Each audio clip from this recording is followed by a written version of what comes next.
بسم اللہ الرحمن الرحیم الحمد للہ الصلاۃ والسلام علی رسول اللہ وبعد۔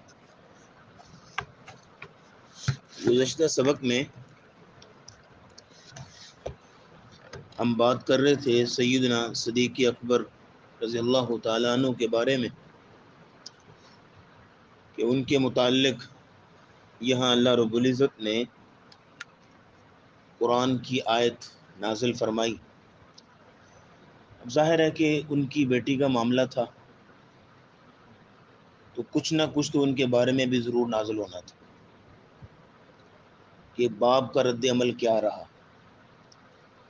اگر تو معاملہ کچھ ایسا ہوتا کہ سیدنا صدیق اکبر بڑی ہی اس میں ایسا معاملہ اختیار کرتے کہ جو کہ کسی بھی تنبیہ کا، کسی بھی قسم کی وضاحت کا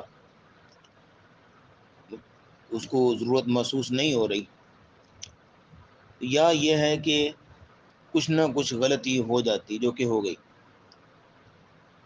آپ ذرا غور فرمائیے کہ قرآن اپنے ماننے والوں کی کس انداز سے تربیت کرتا ہے، کس انداز سے ٹریننگ کرتا ہے۔ یہ سیدنا صدیق اکبر رضی اللہ تعالیٰ عنہ کا رشتہ دار مصطح بن اثاثہ، اس نے اپنے خاندان کے ایک بزرگ شخص اور اپنے ذاتی محسن کی عزت اور ناموس پہ انگلی اٹھائی۔ اس کے بدلے میں سیدنا صدیق اکبر نے کوئی انتقامی کارروائی نہیں کی، کوئی جا کے گریبان نہیں پکڑا، کوئی برا بلا نہیں کہا، بلکہ صرف اتنا کہا یا اتنا کیا کہ جو ماہانہ یا جس طرح بھی وہ ان کی مدد کرتے تھے مالی طور پہ، اس سے ہاتھ کھینچ لیا کہ میں آئندہ اس کو کچھ نہیں دوں گا، کوئی مدد نہیں کروں گا، اس نے میرے احسانات کا پاس نہیں کیا۔ تو اس پر بھی اللہ رب العزت نے ناراضگی کا اظہار کیا، اس پر بھی تنبیہ کی ہے کہ آپ جس نبی کی شاگردی میں ہیں، جس شخصیت کے فیض یافتگان میں سے ہیں، وہ ہستی کچھ یوں ہے کہ اس نے پتھر مارنے والوں کو بھی دعائیں دی ہیں، طرح طرح کی باتیں سنانے والوں کو بھی مسکرا کے دیکھا ہے، اور رستے میں کانٹے بچھانے والوں کو بھی درگزر کی نگاہ سے دیکھا ہے۔ تو آپ کو یہ زیب نہیں دیتا، اور آپ کا جو مقام صدیقیت ہے وہ اس سے کہیں بڑھ کر ہے۔ تو اس لیے اس بات پہ تنبیہ کی گئی کہ اب یہ ہے کہ آپ ایسا نہ کریں۔ تو پھر سیدنا صدیق اکبر نے یہ آیت نازل ہونے کے بعد کیا فرمایا؟ جس طرح قسم اٹھائی تھی کہ میں آئندہ اس کی مدد نہیں کروں گا، اسی طرح قسم اٹھا لی کہ آئندہ میں کبھی مدد نہیں روکوں گا، اور فرمایا الا تحبون ان یغفر اللہ لکم، کیا تم پسند نہیں کرتے کہ اللہ تمہیں معاف کر دے، اللہ تمہیں بخش دے؟ اب دیکھیے سیدنا صدیق اکبر کی مغفرت اور بخشش اللہ نے معلق کر دی مصطح بن اثاثہ کو معاف کرنے کے ساتھ، اس کو معاف کر دو میں معاف کر دوں۔ تو سیدنا صدیق اکبر نے جب ان کو معاف کر دیا تو گارنٹیڈ بات ہے اللہ نے بھی سیدنا صدیق اکبر کو معاف کر دیا ہوگا۔ تو یہ سیدنا صدیق اکبر کی مغفرت کی دلیل بن گئی قرآن میں۔ واللہ غفور الرحیم، اور اللہ تعالیٰ تو ہے ہی بخشنے والا ہے، مہربان۔ اگلی بات نوٹ کیجئے گا، آیت نمبر 23، اور یہ جو واقعہ افک والا چیپٹر ہے 2 رکوعوں پہ مشتمل تھا، یہ اپنے اختتام کو پہنچ رہا ہے۔ ان الذین یرمون المحصنات الغافلات المؤمنات، ایک بار پھر بات آ گئی جو شروع میں کی گئی تھی کہ جو پاک دامن بھولی بالی عورتوں پہ تہمت لگاتے ہیں ان کی سزا کیا ہے۔ وہاں 3 باتیں بیان ہوئی تھیں۔ ایک بات یہ تھی کہ ان کو 80 کوڑے مارے جائیں جب تک کہ 4 گواہ نہیں لے کے آتے۔ دوسری بات یہ تھی کہ ان کی کبھی بھی گواہی قبول نہ کی جائے، یعنی اسلامی معاشرے میں ان کی رائے کا اعتبار ہی نہیں ہوگا، ان کی بات کا اعتبار ہی نہیں ہوگا۔ اور تیسری بات یہ وَأُولَٰئِکَ هُمُ الْفَاسِقُونَ، یہ لوگ فاسق ہیں۔ وہاں پہ 3 حکم تھے، یہاں مزید 2 اور ایڈ کر دیے تو 5 ہو گئے۔ ان الذین یرمون المحصنات، بے شک جو لوگ الزام لگاتے ہیں، تہمت لگاتے ہیں المحصنات پاک دامن عورتوں پر، بولی بالی عورتوں پر، الغافلات المؤمنات، غافلات بولی بالی سیدھی سادی سے مراد یہ ہے کہ ایسی عورتیں، ایسی خواتین، ایسی لڑکیاں جو بالکل شریف زادیاں ہیں، جن کے ایسے چلن ہی نہیں ہے، جن کو پتہ ہی نہیں ہے ایسی ہیرا پھیریوں کا، بالکل سیدھی سادی عزت دار گھرانے کی ہیں، ان پر تہمت لگانا۔ لعنوا فی الدنیا والآخرہ، ایسے لوگوں کی سزا کیا ہے کہ دنیا میں بھی وہ اللہ کی لعنت کے مستحق ہیں اور آخرت میں بھی ان پر لعنت کی گئی ہے۔ اور لعنت کا مطلب کیا ہوتا ہے؟ الطرد من رحمت اللہ، اللہ کی رحمت سے دھتکار دینا، اللہ اپنی رحمت سے پرے کر دیتا ہوں۔ تو لعنوا فی الدنیا والآخرہ، ایک سزا کیا سنائی جا رہی ہے کہ دنیا اور آخرت میں وہ ملعون ہیں، ان پر لعنت کی گئی ہے۔ اور آگے فرمایا وَلَهُمْ عَذَابٌ عَظِيمٌ، اور ان کے لیے بڑا عذاب ہے۔ 3 باتیں وہاں پہ، 2 باتیں یہاں پہ، 5 باتیں ہوگی۔ اور ایک چھٹی بات جو رسول اللہ کی حدیث میں ہے وہ بھی نوٹ کر لیں، صحیح بخاری کی حدیث ہے، نبی اسلام نے فرمایا اجتنبوا السبع الموبقات، 7 ہلاک کر دینے والے گناہوں سے بچو۔ اگر 7 گناہوں میں سے ایک گناہ بھی کسی نے کر لیا وہ بندہ ہلاک ہو گیا۔ صحابہ نے کہا وما ہن یا رسول اللہ، وہ کون سے گناہ ہیں؟ آپ نے انگلیوں پر گن کے بتائے۔ آپ نے فرمایا الشرک، نمبر 1 شرک کرنا، نمبر 2 والسحر، جادو کرنا کروانا، جو بھی معاملہ ہے جادو کا، نمبر 3 وقتل النفس التي حرم اللہ الا بالحق، کسی کو ناحق قتل کرنا، نمبر 4 واکل الربا، سود کھانا، نمبر 5 واکل مال الیتیم، یتیم کا مال ہڑپ کرنا، نمبر 6 والتولی یوم الزحف، میدان جنگ سے بزدلی دکھاتے ہوئے بھاگنا، اور نمبر 7 پہ آتا ہے نبی اسلام نے فرمایا وقذف المحصنات الغافلات المؤمنات، کسی بھولی بالی شریف زادی خاتون پہ اس طرح کی تہمت لگانا، الزام لگانا۔ یہ 7 گناہ نبی کریم صلی اللہ علیہ وسلم نے فرمایا کہ یہ ایسے ہیں جو موبقات ہیں، ہلاک کر دینے والے، جس نے ان میں سے ایک گناہ میں کی ہلاک ہو گیا۔ اللہ رب العزت ہمیں محفوظ فرمائے۔ تو یہ 2 سزائیں یہاں پہ بیان فرمائیں۔ اگلی بات یوم تشہد علیہم السنتہم وایدیہم وارجلہم بما کانوا یعملون، یہ 7ویں سزا آ گئی کہ قیامت کے دن ان لوگوں کے اعضاء ان کے خلاف گواہی دیں گے۔ یہ 7ویں سزا ہے، یوم تشہد علیہم، جس دن گواہی دیں گے ان کے خلاف، السنتہم، ان کی زبانیں بھی، زبانیں تو آج بھی بولتی ہیں لیکن آج انسان کی مرضی سے بولتی ہیں، کل کو اللہ کی مرضی سے بولیں گے۔ ہوگی زبان انسان کی لیکن مرضی سے اللہ کی بولے گی۔ یوم تشہد علیہم السنتہم، آج انسان نا اپنی زبان سے کسی کے بارے میں پتہ نہیں کیا کیا جملے نکال دیتا ہے، لیکن وہ اس بات سے بے خبر ہے کہ اس کے جملے دوسروں تک پہنچنے سے پہلے اللہ تک پہنچتے ہیں، دوسروں تک پہنچنے سے پہلے اللہ تک پہنچتے ہیں۔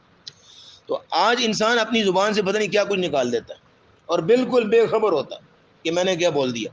یوم تشہد علیہم السنتہم، قیامت کے دن یہی زبان اس کے خلاف بولے گی، وایدیہم، اور اس کے ہاتھ بھی، وارجلہم، اور اس کے پاؤں بھی اس کے خلاف بولیں گے، بما کانوا یعملون، اور ساری کہانی سنائیں گے جو یہ دنیا میں کیا کرتے تھے، ساری باتیں سنائیں گے جو دنیا میں کیا کرتے تھے۔ آج انسان دنیا میں اپنے ہاتھوں سے، پاؤں سے، آنکھوں سے، کانوں سے جو بھی گناہ کرتا ہے اس بات سے بے خبر ہے کہ اس کے ہاتھ پاؤں قیامت کے دن اس کے ہاتھ پاؤں نہیں رہیں گے بلکہ اللہ کے گواہ ہوں گے، بلکہ اللہ کے گواہ ہوں گے۔ اور اللہ رب العزت زبان پہ، جیسے سورہ یاسین میں آتا ہے الیوم نختم علی افواہہم، اللہ منہ پہ تالا لگا دے، وتکلمنا ایدیہم وارجلہم بما کانوا یکسبون، اور اللہ کہتے ہیں ہم ان کے ہاتھوں سے کلام کریں گے، ہم ان کے پاؤں سے کلام کریں گے، پوچھیں گے بتاؤ بھی یہ دنیا میں کس طرح زندگی گزارتا تھا۔ ہمارے جو اعضاء ہیں جی، یہ اللہ کی ہمارے پاس امانت ہے۔ انسان جب ان ہاتھوں سے گناہ کرتا ہے نا، ان پاؤں سے گناہ کی طرف چل کے جاتا ہے، ان کانوں سے گناہ کی چیزیں سنتا ہے، ان آنکھوں سے گناہ کی چیزیں دیکھتا ہے، تو معاملہ جو بھی ہے، جو جب گناہ کرتا ہے تو یہ اعضاء اپنے تئیں احتجاج تو کرتے ہیں کہ اللہ نے تو کس لیے بھیجا تھا ہمیں، تو یہ ہم سے کیا کروا رہا ہے، اپنے تئیں احتجاج تو کرتے ہیں، لیکن یہ کہ خاموش رہتے ہیں، کیونکہ اللہ نے ان کو انسان کا پابند بنایا ہے، حکم عدولی کرنے کی اجازت نہیں ہے، پابند بنایا۔ لیکن جب قیامت کا دن ہوگا پھر یہ اپنا احتجاج کھل کے کریں گے، مالکہ تو نے تو کس لیے بھیجا تھا اور کس لیے دیے تھے، اور اس نے کن کاموں میں لگائے، اس لیے کوئی معمولی معاملہ نہیں۔ تو فرمایا یوم تشہد علیہم السنتہم، جب ان کے اعضاء ان کے خلاف جو ہے وہ بولیں گے، ان کی زبان ان کے خلاف گواہی دیں گے، وایدیہم، اور ان کے ہاتھ، وارجلہم، اور ان کے پاؤں، بما کانوا یعملون، جو یہ دنیا میں اعمال کیا کرتے تھے۔ یومئذ، آیت نمبر 25 دیکھیے گا، یومئذ، اس دن ایسا ہوگا، یوفیہم اللہ دینہم الحق، اللہ رب العزت ان کو ان کے اعمال کا پورا پورا بدلہ دے گا۔ یومئذ، اس دن، یوفیہم اللہ، پورا پورا بدلہ دے گا ان کو اللہ، دینہم الحق، ان کے اعمال کا، دینہم کا مطلب ہے بدلہ، الحق کا مطلب ہے پورا پورا، جزا تلا، نفع تلا۔ اگر یہ سارے معاملات انسان دیکھ لے نا کہ انسان دنیا میں رہ رہے تو ایٹ رینڈم نہیں ہے، بس چل سو چل نہیں ہے، شتر بے مہار نہیں ہے، بلکہ اللہ رب العزت کے ایک مضبوط نظام کے ریکارڈ میں ایک ایک چیز نوٹ کی جا رہی ہے۔ یقین مانے اگر یہ احساس پیدا ہو جائے نا، تو یہ احساس ایک ایسی چیز ہے کہ انسان کے اندر یہ قابلیت پیدا کرے گی، پھر انسان تول تول کے بولے گا اور پھونک پھونک کے قدم رکھے گا، سوچ سوچ کے چلے گا کہ یہ دنیا کا معاملہ کوئی آسان کام نہیں ہے۔ اس لیے علماء کہا کرتے تھے دنیا میں آنا تو بڑا آسان کام ہے، لیکن دنیا سے اپنے آپ کو فتنوں سے بچا کر اللہ کو راضی کر کے جانا یہ بڑا مشکل کام ہے، آسان کام نہیں ہے۔ جس قدر فتنے ہو چکے ہیں، جس قدر ڈیٹریکشن ہو چکی ہے آج کا ہمارے معاشرے میں، تو فرمایا جا رہا ہے یومئذ، اس دن، یوفیہم اللہ، پورا پورا دے گا اللہ ان کو، دینہم، ان کا بدلہ، الحق، ناپ تول کے، پوری طریقے سے اللہ رب العزت پورا پورا حق سچ پہ ان کو بدلہ دے گا۔ وَيَعْلَمُونَ، اور یہ لوگ جان لیں گے، ان اللہ هو الحق المبین، کہ بے شک اللہ تعالیٰ ہی حق ہے اور اللہ تعالیٰ ہی واضح ہے، روشن ہے۔ اللہ تعالیٰ حق ہے مطلب دو تین باتیں، ایک بات کیا ہے کہ اللہ حق ہے اپنی ذات کے اعتبار سے، باقی سارے معبودان باطل ہیں، حقیقی معبود، سچا معبود کون ہے؟ اللہ، اللہ کا ہر فیصلہ حق ہے۔ نمبر 3، اللہ کا ہر حکم حق پر مبنی ہے، اور پھر قیامت کے دن اللہ جب بندوں کو جزا سزا کا فیصلہ سنائے گا وہ بھی حق پہ مبنی ہوں گے، کسی پر ظلم نہیں کیا جا رہا ہوگا، کسی سے حق چھینا نہیں جا رہا ہوگا۔ اس لیے فَمَن يَعْمَلْ مِثْقَالَ ذَرَّةٍ خَيْرًا يَرَهُ وَمَن يَعْمَلْ مِثْقَالَ ذَرَّةٍ شَرًّا يَرَهُ، ایک ایک چیز دیکھی جائے گی تاکہ کسی پر ظلم نہ ہو جائے۔ تو یہ سزا بیان کی جا رہی ہے ان لوگوں کی کہ جن لوگوں نے ایسے کام کیے کہ لوگوں پہ الزام لگایا کرتے تھے۔ آخری آیت دیکھیے گا 26، اور یہ پورا رکوع، پورا چیپٹر جو ہے مکمل ہو جاتا ہے، رکوع بھی مکمل ہو رہا ہے، پھر آگے انشاءاللہ نئے قوانین شروع ہوں گے۔ فرمایا الخبیثات للخبیثین والخبیثون للخبیثات، ناپاک عورتیں ناپاک مردوں کے لیے، اور ناپاک مرد ناپاک عورتوں کے لیے، والطیبات للطیبین والطیبون للطیبات، ناپاک عورتیں ناپاک مردوں کے لیے اور ناپاک مرد ناپاک عورتوں کے لیے۔ اس آیت کی مختصر سے سن لیجئے، دو تفسیریں۔ ایک تفسیر جو میں نے ترجمے میں بیان کر دی کہ مزاج اور نفسیاتی حقیقت بیان ہو رہی ہے، ایک عورت جو کہ بالکل آزاد ذہن کی مالک ہے، اور آپ یوں سمجھ لیجئے کہ الٹرا ماڈرن ہے، تو اس کو ایک نمازی پرہیزی داڑھی والا اور ایک نیک شخص اس کو نہیں بھاتا، اس کو اچھا نہیں لگتا، اس کو چاہیے آزاد خیال، کلین شیپ اور اس طرح کا معاملے والا، اور بالکل جو ہے وہ باہر نکلنے والا، اس طرح کا چاہیے۔ اور اسی طرح ایک کوئی اگر عزت دار گھرانے کی خاتون ہے، با حیا ہے، با پردہ ہے، تو اس کو کسی طرح اس طرح کا چاہیے کہ جو کہ نیک ہو، پارسا ہو، نمازی پرہیزی ہو۔ تو ایک نفسیاتی حقیقت بیان کی جا رہی ہے کہ جو ایک جس طرح کی اپنی ایک ذہنیت ہوتی ہے، ایک طبیعت ہوتی ہے، ایک مزاج ہوتا ہے، تعلق جو ہے وہ اسی طرح کا لوگ بناتے ہیں۔ تو یہاں بھی وہی حقیقت بیان ہو رہی کہ جس طرح کا اپنا ایک مزاج ہوگا، اپنی ایک طبیعت ہوگی، نبھا بھی اسی کے ساتھ ہوگا۔ تو آپ دیکھیے کہ اطیب الطیبین ہے رسول اکرم صلی اللہ علیہ وسلم، تو ان کے مزاج والی سیدہ عائشہ صدیقہ رضی اللہ تعالیٰ عنہ اسی طرح پاک دامنہ ہوں گی، اسی طرح جو ہے وہ با حیا ہوں گی۔ یہ حقیقت میں سیدہ عائشہ کی برات جو ہے وہ نازل کی جا رہی۔ ایک تفسیر تو یہ ہو گئی۔ دوسری تفسیر یہاں نوٹ کر لیجئے، اور وہ یہ ہے کہ پاک باتیں پاک لوگوں کے لیے ہیں اور ناپاک باتیں ناپاک لوگوں کے لیے. یعنی جس طرح کا بندہ ہوگا اسی طرح کی باتیں منہ سے نکالے گا اور اس کے بارے میں معاشرے کی اسی طرح کی باتیں پھیلی ہوئی ہوں گی. یعنی جس طرح کی اس کا کردار ہوگا اس کے بارے میں معاشرے میں اسی طرح کی باتیں پھیلی ہوئی ہوں گی. اس لیے ناپاک باتیں ہوں گی جو ناپاک لوگ ہیں، اور پاک باتیں ہوں گی ان کے بارے میں جو پاک لوگ ہیں معاشرے کے اندر ان کے بارے میں، اور اپنے منہ سے بھی اسی طرح کی باتیں نکال رہے ہوں گے. جیسے نبی کریم صلی اللہ علیہ وسلم کی حدیث ہے نا، آپ نے فرمایا مثل المؤمن مثل النحلہ، آپ نے فرمایا مومن کی مثال شہد کی مکھی کی طرح ہے. کہ شہد کی مکھی کھاتی بھی اچھی چیز ہے اور نکالتی بھی اچھی چیز ہے، اور دوسری مکھی کھاتی بھی اسی طرح کا معاملہ جو ہے وہ گندگی کی بیٹھے گی اور وہ گندگی ہی نکالے گی. اسی طرح ایک مومن بندہ جو ہے وہ بات سنتا بھی اچھی ہے اور بات نکالتا بھی اچھی ہے.